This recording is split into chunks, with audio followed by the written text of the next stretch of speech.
Report में हम सीधे बात कर लेते हैं इजराइल की, क्योंकि इजराइल जिन देशों को अपना मददगार मान रहा था, अचानक उन देशों ने एक साथ इजराइल के सबसे बड़े दुश्मन हिजबुल्लाह के समर्थन का ऐलान कर दिया है। सवाल अब यह उठ रहा है कि क्या इजराइल को लेकर ईरान और सऊदी अरब की सीक्रेट डील हो गई है? और इसी पर देखिए ये खास रिपोर्ट।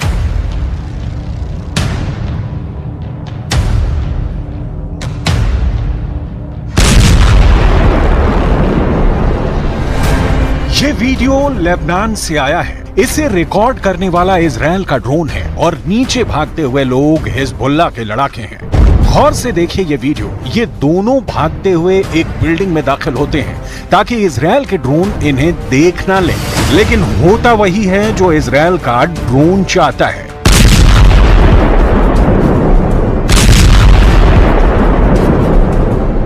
ये उत्तरी इजराइल और दक्षिणी लेबनान के बॉर्डर का इलाका होल्डा है और यहां पर इजराइल ने ये सर्जिकल स्ट्राइक कर दी। अब ये वीडियो देखने के बाद क्या हिजबुल्लाह चीफ गुस्से में होगा? क्या बेंजामिन नेतन्याहू जश्न मनाएंगे?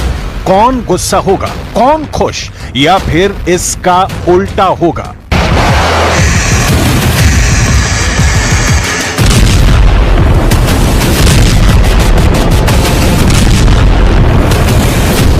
क्योंकि लेबनान और इजराइल के बॉर्डर पर चल रहे युद्ध के बीच एक ऐसी खबर आई है जिसने इजराइल की उम्मीदों के बड़े परखच्चे उड़ा दिए हैं।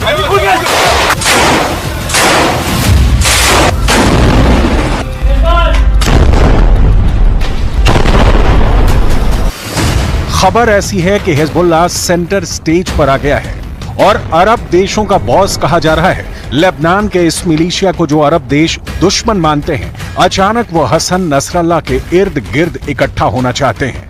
हसन नसरल्लाह अब अरब देशों का बॉस बनकर उभरने लगा है। नसरल्लाह और हिजबुल्लाह को लेकर पूरे पश्चिम एशिया में एक बड़ा उलटफेर हो गया है।